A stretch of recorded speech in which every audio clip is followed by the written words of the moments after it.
Hello రాజు గారు. Hello అండి. ఈ రోజు ఏం రెసిపీ నేర్పించబోతున్నారు మాకు? ఈ రోజు పన్నీర్ క్యాప్సికమ్ కర్రీ అండి. పన్నీర్ క్యాప్సికమ్ మంచి కాంబినేషన్ కదా, చాలా బాగుంటుంది. సో ఇక్కడ మెయిన్ గా ప్యూరీ ఏంటంటే టొమాటో ప్యూరీ తీసుకుంటున్నాను, గ్రేవీ లాగా. సో చాలా బాగా వస్తుంది. ఓ నైస్.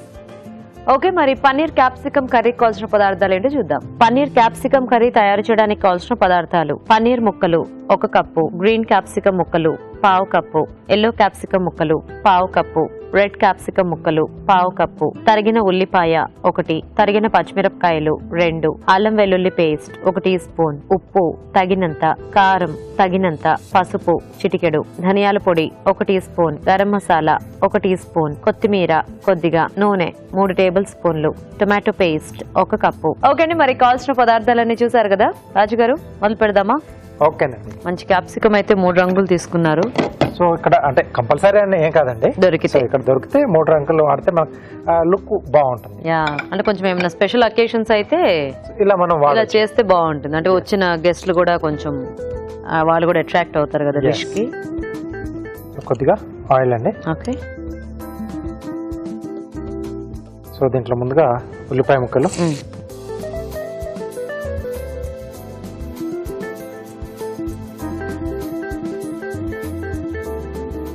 పచ్చిమిరపకాయలు, కొద్దిగా అల్లం వెల్లుల్లి పేస్ట్,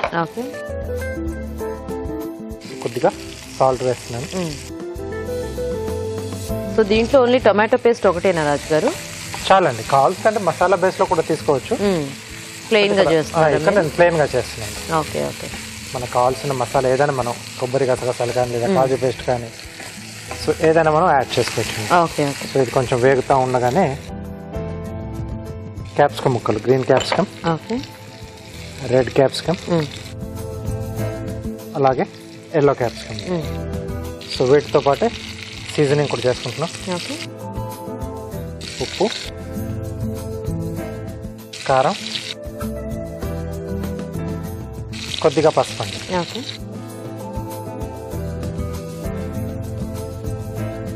సో దీంట్లో ఎలా మనకి కొద్దిగా ఈ క్యాప్సికమ్ బాగా మెత్తగా అయిపోయేదాకా మగ్గించుకోవాలా, లేకపోతే కొంచెం అట్లా క్రంచీగా ఉంచుకున్నా బాగానే ఉంటుందా? క్రంచీగానే ఉంచుకుంటే బాగుంటుంది. ఓకే. సో చాయిస్, అంటే కొంచెం అలా ఇష్టం లేని వాళ్ళు మొత్తం మగ్గిచ్చేసుకోవచ్చు. ఓకే. సో మూత పెట్టేసి కొంచెం మనం మగ్గిచ్చేసేద్దాం. ఓకే రాజు గారు. సో ఆ తర్వాత మనం టమాటో ప్యూరీ యాడ్ చేసుకోవచ్చు. ఓకే ఓకే అండి, మరి ఇక్కడ క్యాప్సికమ్ ముక్కలు మగ్గుతూ ఉంటాయి, ఈలోగా మనం చిట్కా చూద్దాం.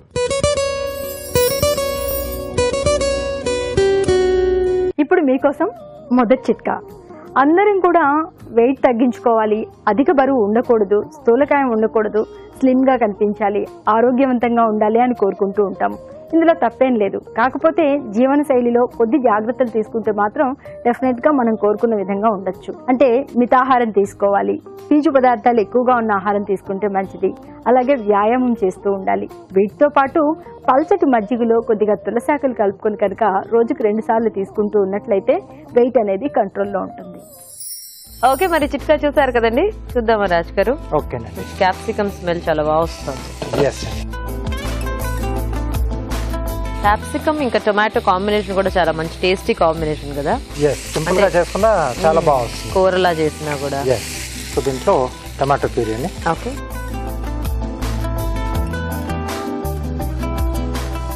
సో ఈ టమాటో పేస్ట్ లో కొంచెం మనకి ఈ క్యాప్సికమ్ ముక్కలు మగ్గితే ఓకే. సో ఆ తర్వాత మనం పన్నీర్ అవి యాడ్ చేసుకోవచ్చు అండి. ఓకే. సో ఆల్రెడీ టమాటో ముక్కలు ఉడికిచ్చేసి పేస్ట్ లా చేసేసుకున్నాం మనం. ప్యూరీ టైప్ లో చేసేసి. సో ఇక్కడ అంటే మరి ఎక్కువగా మగ్గాల్సిన అక్కర్లేదు. అండ్ పన్నీర్ మనకి ఏమి ఎక్కువ కుక్ అవ్వాల్సిన అవసరం లేదు కాబట్టి జస్ట్ ఎండింగ్ లో చేసుకొని తీసేసుకోవచ్చు. బాగా అంటే చాలా ఎయిర్ గ్యాప్స్ ఉంటాయి పన్నీర్ లో, జస్ట్ అలా వేయగానే మొత్తం అబ్జర్వ్ చేసేసుకుంటాయి. చాలా మంది ఏమో దాన్ని ఇంకా నూనెలో వేయించేసుకుని మొత్తం క్లోజ్ చేసేస్తారా? క్లోజ్ చేస్తుంది, అంటే కొంచెం ఫ్యాట్ కూడా ఉంటుంది కదా మిల్క్ లో మనకి. సో అలా ఫ్రై చేయడం వల్ల ఏంటంటే ఆ వాల్స్ అనేవి కొంచెం క్లోజ్ అవుతాయి, ఆ హోల్స్ అవి. సో చాలా సేపు పెట్టాల్సి. మళ్ళీ ఏం చేస్తారు, వేయించిన తర్వాత వామ్ వాటర్ లో మళ్ళీ కాసేపు వేస్తారు, అంటే మళ్ళీ సాఫ్ట్ కావడానికి. హార్డ్ చేయడం ఎందుకు, సాఫ్ట్ చేయడం. దీంట్లో డైరెక్ట్ గా వేసేసుకుంటే ఫ్రెష్ పన్నీర్ మనం యాక్చువల్ అంటే కొంచెం నిలువ ఉన్న పన్నీర్ అప్పుడప్పుడు మనకు కొద్దిగా పుల్లటి వాసన వస్తుంది కదా, తర్వాత కొంచెం కొన్నిటికి అంటే ముక్కలుగా విడిపోయే పొడి పొడిగా అయిపోయే ఛాన్స్ ఉంటుంది. అలాంటి వాటిని కొంచెం ప్యాన్ కొద్దిగా లైట్ ఆయిల్ వేసుకొని వాటిని చేసుకుంటే పర్వాలేదు, ఫ్రెష్ అయితే అక్కర్లేదు కదా. సో ఆ ఎడ్జెస్ అనేది కొంచెం బ్యాండింగ్ టైప్ లో వస్తుంది. అవేమి మరీ ఇట్లా అంత గట్టిగా అయిపోవు, లైట్ షాలో ఫ్రై చేస్తాం కదా, ఎడ్జెస్ కొంచెం కలర్ మారితే సరిపోతుంది. సో దీంట్లోనే పన్నీర్ ముక్కలు, ఓకే,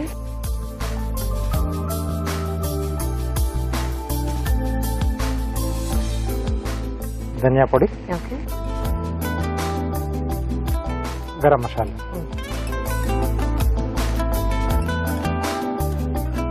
ఓకే. చూడడానికి బాగుంది, కలర్స్ తీసుకున్నాం కదా. అండ్ పన్నీర్ కూడా ఆ క్యూబ్స్ కొంచెం పెద్దగానే వేసాం కదా. ఎస్. సో అన్ని ఈవెన్ సైజ్ గా ఉంటే మెయిన్ గా డిష్ లో కూడా సో కట్ చేసుకునేటప్పుడు మనం అన్ని ఒకే సైజ్ లో ఉండేట్టు చూసుకుంటే బాగుంటుంది. ఓకే.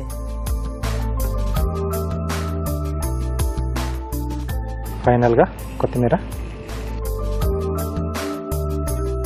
సో దీంట్లో కొంచెం ఇంకొంచెం టేస్ట్ వేరియేషన్ రావాలనుకుంటే కసూరి మేతి ఈ స్టేజ్ లో యాడ్ చేసుకోవచ్చు. ఓకే, బాగా వస్తుంది అది కూడా.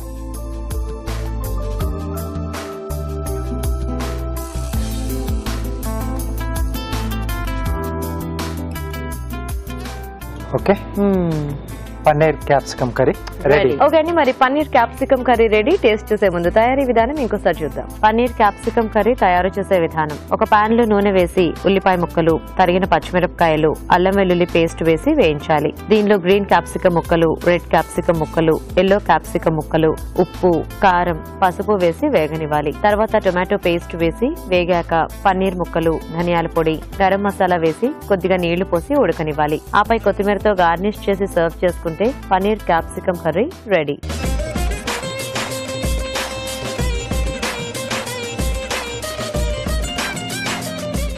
ఓకే అండి, మరి తయారీ విధానం చూసారు కదా, టేస్ట్ చూద్దాం రాజు గారు. ఓకే.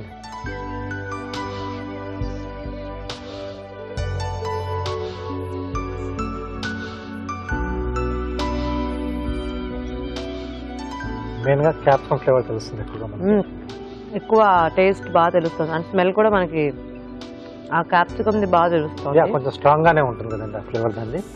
బాగుంది అంటే ఇలా టమాటో ప్యూరీ కాంబినేషన్ లో సింపుల్ గ్రేవీ, బట్ ఆ టేస్ట్ ఏంటంటే కొంచెం మసాలా పౌడర్ అది యాడ్ చేసుకున్నాం కదా, చాలా టేస్టీగా ఉంది.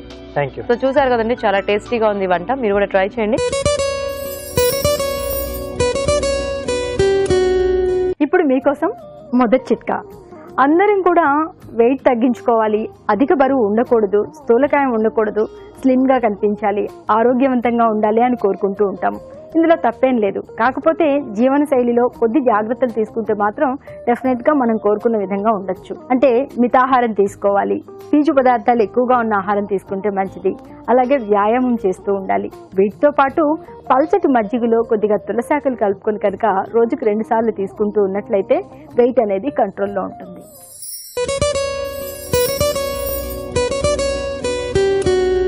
ఇప్పుడు మీకోసం ఇంకో చిట్కా. పని ఒత్తిడి వల్ల కావచ్చు, నిద్రలేమి వల్ల కావచ్చు, ఇంకా కొన్ని రకాల ఆరోగ్య సమస్యల వల్ల కూడా కావచ్చు, కొంతమందికి కళ్ళ కింద ఉబ్బు ఏర్పడుతూ ఉంటుంది. ఈ ఉబ్బును తగ్గించుకోవాలి అంటే టీ బ్యాగ్స్ని గోరువెచ్చటి నీటిలో ముంచి కళ్ళ మీద ఆ ఉబ్బు ఉన్న ప్రాంతంలో కనుక మృదువుగా టచ్ చేస్తూ ఉన్నట్లయితే ఈ కళ్ళ కింద ఉబ్బులు చాలా వరకు తగ్గుతాయి.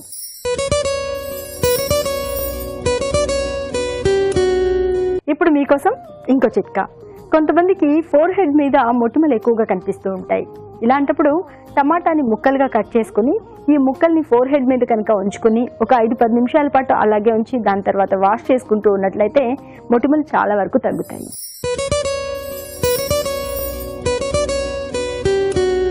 ఇప్పుడు మీకోసం ఇంకో చిట్కా. వేసవికాలం సహజంగానే దాహం ఎక్కువగా వేస్తూ ఉంటుంది. అలా కాకుండా కొంతమందికి అతి దాహం అనే సమస్య కూడా ఉంటుంది. అలా నీళ్లు తాగేమో లేదో వెంటనే దాహం వేసేస్తూ ఉంటుంది.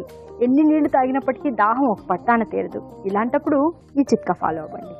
మెంతుల్ని నీళ్లలో నానబెట్టుకుని పెరుగుతో కలిపి తీసుకుంటూ ఉండాలి. ఇలా రోజుకు 2-3 సార్లు కనుక చేస్తూ ఉన్నట్లయితే ఈ అతి దాహం సమస్య చాలా వరకు తగ్గిపోతుంది.